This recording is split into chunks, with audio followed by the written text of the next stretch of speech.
I'm about to go on my dream honeymoon with my beautiful fiancée. We're going to Bali. I've always wanted to go there. There's temples that I've been waiting to explore for my whole life. Well, little did I know, my mother-in-law was going to set foot in between us and the destination, and well, she's not very happy with me. Why? Because she does not want her son to marry me. She wants her son to marry his ex, Sarah, from oh so many years ago. And don't get me wrong, there's nothing wrong with Sarah. She's a really cool girl and she's in a whole nother relationship. But here comes Miss Future Mother-in-Law of mine to ruin everything. I'm 29 female and I've been planning my honeymoon with my fiancé. We've been engaged for just over a year and we're super excited about our wedding, but more excited for our honeymoon. We had decided that we wanted to go on a warm, exotic, and tourist-friendly holiday destination for our honeymoon since we live in a state that constantly experiences very cold and rainy weather. We've been doing our research on top honeymoon destinations, and Mark made the recommendation that we should go to Bali because it ticks both of our checklist boxes. I agree with him and tell him that I've always wanted to go there, mainly because I've always wanted to go see and view the Uluwatu Temple. The Uluwatu Temple is an ancient Hindu temple that's situated on a cliff that showcases beautiful, breathtaking ocean views and hosts traditional dance shows. I'm a huge fan of Hindu culture, and being able to see this landmark would be a once-in-a-lifetime experience. I hardly travel and have never been out of the country, so this is extremely exciting for me. Unlike my fiancé, who's fortunate enough to travel at least once a year due to his work field. We also have agreed on having small, intimate wedding with mostly family and close friends because we wanted to splurge on our honeymoon. Mark tells me to book our accommodation and reminds me to choose a hotel or a resort that has an ocean view. I nod my head and begin looking for it, and I can already feel the ocean breeze on my face while walking on the soft beach sand. I've heard so many good reviews about Bali from our friends and family, and I know that this holiday will definitely be the one that we will treasure forever. A few days later, we're having lunch at Mark's parents' house. We don't live too far from them, and we see them regularly for family lunch dates and outings. Mark's younger sister, Melissa, is also over for lunch. Melissa lives about an hour away from the town that we stay in, so we hardly see her except for family holidays and events. Mark's mom, Linda, is such an amazing cook. Her food is always scrumptious and have you going back for seconds. While Mark and Melissa sit in the living room catching up with their father, I head to the kitchen to see if Linda needs a helping hand. She gives me a warm, big smile when she sees me, and I ask if she needs any assistance, and she shakes her head saying that she has everything covered and that I should just relax. I smile at her and head back to the living room. After an hour, lunch is finally served in the family dining room. We take our seats and Linda sets up the table. When she's done setting up, we say a short prayer of thanks and proceed to eat our lunch. Everything's going great until Linda mentions something very odd. Melissa's busy telling us that she's so excited about the wedding and that she can't wait to see me walking down the aisle in my stunning wedding dress. Linda oddly asked Mark if she had invited Sarah to the wedding. Well, Mark chokes on his food a bit, and Melissa gives her a side eye. She ignores their reaction and continues to eat while waiting for Mark's response. Sarah is Mark's ex-girlfriend, the woman he dated before me. Well, they dated throughout their college years, but Mark decided to end things because Sarah was not interested in marriage and didn't want to have children, which is what Mark wanted for himself. So he decided to break up with her, but it was not a bad breakup. They actually have remained friendly and cordial. Silence consumes the room. Linda repeats her question and looks directly at Mark. Mark tells her that we have not invited Sarah to the wedding and that he doesn't understand why she would even ask him that. Linda proceeds to say that she thought that Sarah and him were still in contact, and since she was practically once part of the family, Why would we not invite her? I cough a little bit and take a sip from my glass of water. This is such an awkward conversation. I mean, I knew that Mark had dated Sarah for a really long time. The girl even attended his graduation, but Linda has never brought up Sarah. I've been with Mark for 4 years now. I mean, come on. Linda frowns and continues to grill Mark about why he did not invite poor Sarah to the wedding. Melissa, seeing how uncomfortable I am, tells her mom that she's making me uncomfortable and that she should stop mentioning Sarah. Linda just rolls her eyes and stops asking about Sarah. I sigh in relief as Mark looks at his mother with a confused look. Linda serves us her famous blueberry pie for dessert, and it is delicious. Mark suggests that his mother that she needs to teach me how to make this pie or at least give me the recipe. Linda scowls and shakes her head. She tells Mark that I'm not really the kitchen type, unlike Sarah who loved cooking and baking.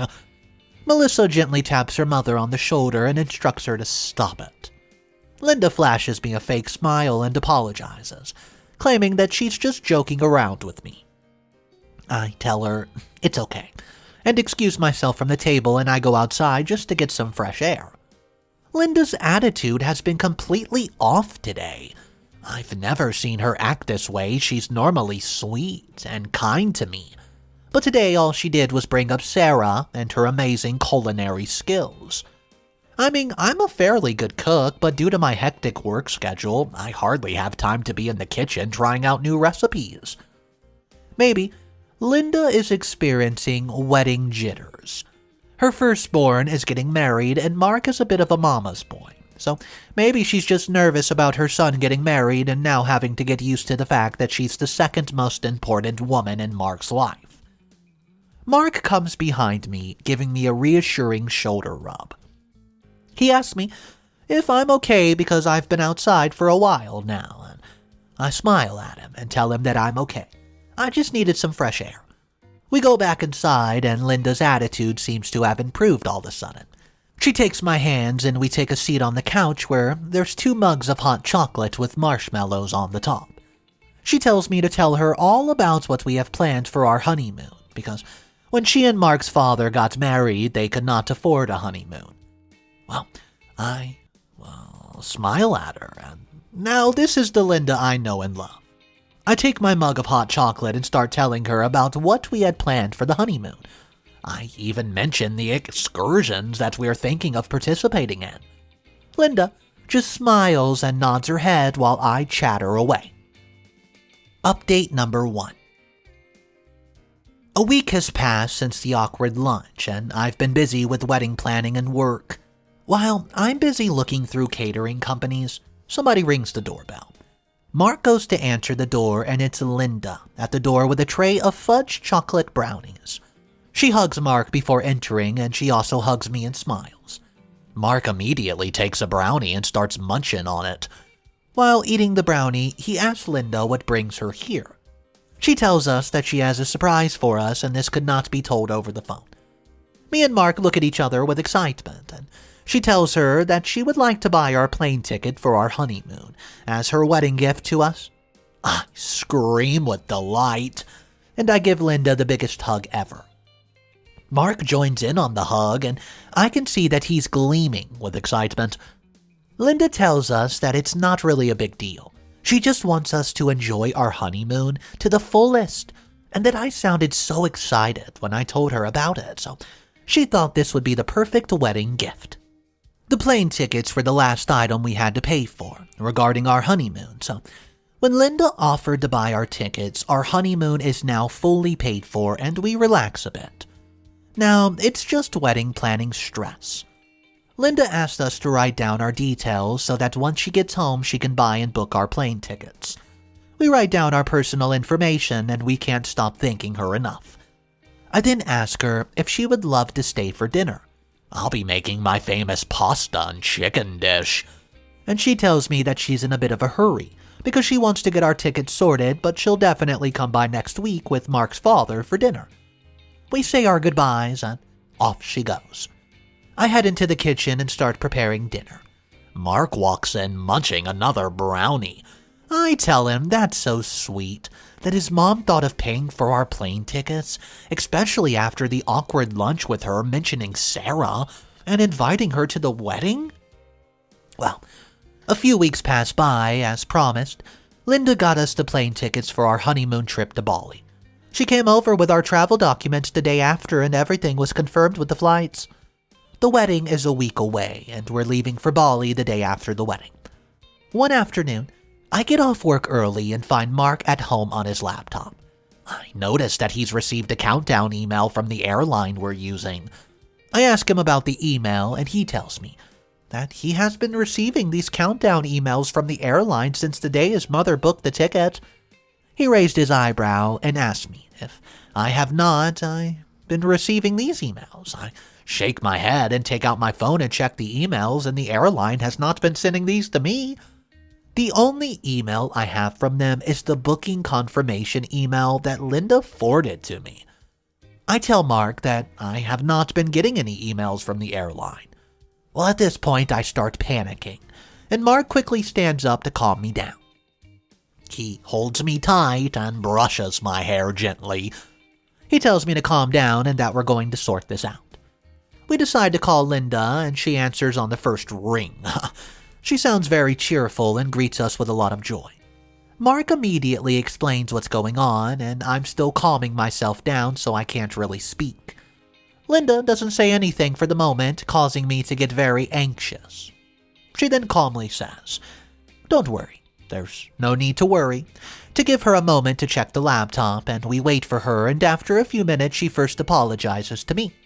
She tells me that it looks like she forgot to tick the box that allows me to receive updates from the airline, and all this time the emails meant for me have actually been piling up in her inbox. Ugh, I feel so relieved. The information Linda just shared with me made me feel so much better. I thanked Linda and apologized for overthinking. She chuckles and tells me that it's okay and promises to forward me the emails. While Mark talks to his mom, I go to the kitchen to clean up and start daydreaming about our wedding honeymoon. As promised, Linda forwards me the emails and everything seems to be in order. It is 2 days before the wedding and I'm at home. I had requested 2 extra days of leave from work since we'll be going to Bali for 2 weeks. The total amount of leave I've taken from work is 3 weeks, which would give us plenty of time to do all the excursions we want to do and fit in enough sightseeing. While on my laptop, an email from the airline pops up, and it's an email asking whether I would like to book another flight with them since I've canceled my previous flight. Wow. I look at the email with confusion and immediately call up the airline. After being on hold for almost 30 minutes, an agent finally attends to me. So I explained to him that my mother-in-law had booked me and my fiancée plane tickets to Bali, but I just received an email claiming that I've canceled the tickets. The agent tells me that my ticket was canceled 2 weeks ago by someone named Linda. She had even requested a refund. Tears start filling up in my eyes, and I could feel my throat getting dry and itchy. I ask him to please check again and tell him that there must be some sort of mistake. The agent takes a few minutes and proceeded to tell me that my ticket got canceled 2 weeks ago by Linda Smith, and she had requested a full refund. He offers to send me the cancellation email, and I tell him to please email it to me and give him my email address. I thank him, and then I hang up.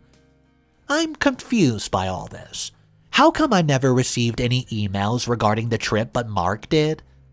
I sit down and try to calm myself down because my anxiety is all over the place. I start crying out of confusion and frustration, and I keep telling myself that there must be a mistake and that there's no way that my own mother-in-law would do this to me. My laptop beeps and I rush over to check the email. My heart is pumping, so hard my mind's racing. I click on the email that I just received and it's a cancellation email confirming that Linda had canceled the ticket 2 weeks ago. I'm in absolute disbelief and I just scream out of frustration. I don't understand why she would do this to me after telling her how much I could not wait for this trip. She knew how much me and Mark had wanted a dream honeymoon. and how hard that we've been saving for this trip. I pick up my phone and call Mark. He answers and immediately picks up that I'm not okay. I ask him, please come home now, and he asks me what is wrong. I just yell at him, come home. He keeps quiet and tells me that he'll be home in 20 minutes. I hang up, and I try to calm myself down by sitting on the couch, and I practice some breathing techniques that helps with anxiety, and manage to slowly calm myself down. After about 30 minutes, Mark walks in. I tell Mark everything, and he looks at me with so much shock and outrage. I ask him why would his mother do this? He shakes his head in frustration and tells me he has no idea. He tells me that we will sort this out and fix this. So, Mark calls the airline himself, and they tell him exactly what they told me. I can see the anger in his eyes. I tell him that we need to go confront his mother now, and he agrees with me. We take our phones and drive off to Mark's parents' house. Update number 2. We arrive at my in-laws' house, and instead of knocking on the door, Mark just barges in. I followed behind, and both his parents are home. I see the shocked look on their faces, and Mark does not waste time and asks Linda why did she cancel the plane ticket. His father tells him to calm down so that we can talk about what's going on calmly. Mark tells his father that it looks like his mother canceled my plane ticket without informing us, and the only reason we found out was because of an email. Linda looks at us dumbfounded like she has no idea what Mark is talking about. Well, Mark's father asks her if she canceled the plane ticket, and she shakes her head, saying that she would never jeopardize a trip that meant so much to us. And why would she do that if she had offered to pay for our tickets as a wedding gift? I then asked to explain why did both the agents that we called say that she was the one who canceled my ticket 2 weeks ago. She shrugs her shoulders and tells us that she did not do that and that this sounded like the airlines trying to make their mistake her fault. Which isn't fair. She actually looks upset, and I start doubting this confrontation. Maybe this was an error on the airline's part. All of a sudden, we hear a lady's voice. We turn around and a young lady's entering the living room. She apologizes for just walking in unannounced and plans that she found the door wide open and tried knocking, but it seems like nobody could hear her. I already know who this lady is because she is in all of Mark's graduation photos. Yes, it's Sarah. Mark asks Sarah what the heck she's doing here, and Linda seems to be very nervous and quickly stands up, walking over to Sarah. She tells Mark that there's no need for Mark to be rude and asks for such. It looks like Linda's trying to push Sarah out the living room, but Sarah doesn't budge. Sarah tells us that the reason she's here is because she wanted to confirm the details of their girls' trip that apparently Linda had been planning. Mark's father looks at Linda and asks her, what is she planning on going on a girls' trip for? Linda laughs and tries to brush off the question. Sarah continues to tell us that Linda had booked them a trip to Bali, and that they're leaving in 2 days. Linda snaps at Sarah to shut up, and Sarah looks at her shocked. Mark asks Sarah to see her email, and Sarah agrees and shows us the email, which is an email confirming her plane ticket, which is on the day that we're meant to fly to Bali. Sarah then shows us the itinerary list that Linda had sent her, and it's everything that I told her that I wanted for me and Mark to do while in Bali. Anger fueled my whole body. I glare at Linda, and I asked her, why did she do it? Linda rolls her eyes and accidentally slips out that she always wanted Mark to be with Sarah, not me. Well, I gasp in shock and immediately walk out of the house. I can't believe that she said that. She basically wanted Sarah to take my place on my own dream honeymoon. To know that for all these years she's never wanted me with her son is truly painful, and I feel betrayed. Mark catches up to me and stops me, and I just immediately break down and start crying and tell him that everything's ruined and I don't even know if we should still get married. He looks at me in shock and tells me to take that back, and that we should not let his mother get between us, ever. Someone coughs, and we look up. It's Sarah. Sarah starts apologizing for disturbing our private moment, but she cannot help but overhear our conversation. She tells me that she has never seen Mark so happy in his entire life, and she's so happy that he finally found his soulmate. She also tells me that she had zero interest in Mark and doesn't ever want to get back together with him because they want different things, and that's the reason why they broke up in the first place. I wipe my tears and thanks her for apologizing and clearing things up. At this point, Mark's father comes outside to check up on us. We tell him that we're okay, but we need to go home and figure some things out. He nods his head and hugs me before heading back in. And I ask Sarah if she needs a lift, and she tells me that she does not want to intrude. But I insist on us giving her a lift, and she eventually agrees. So guys, I come to you with this question. What would you do about your soon-to-be mother-in-law who's turning out to be an absolute nightmare? Okay guys, so at the end of this story, we find out the truth. It turns out that the mother-in-law of this story just wanted to ruin everything for OP. She didn't like her. She wants her son to be with Sarah. And how does she do this? Well, by canceling the trip. What she did not expect was what I knew was going to happen, an email from the destination of the airline. I mean, come on, you had to know this plan wasn't going to work. Well, it didn't. And now OP is in a very unique position. She doesn't know what to do, and it was kind of a cliffhanger at the end of this story, so I'm going to ask you guys. If you were in OP's position, what would you do? Would you cut off the mother-in-law and just say, you know what, good riddance? But then you have to worry about your husband, who, by the way, they said was a mama's boy, so he's probably not going to like that.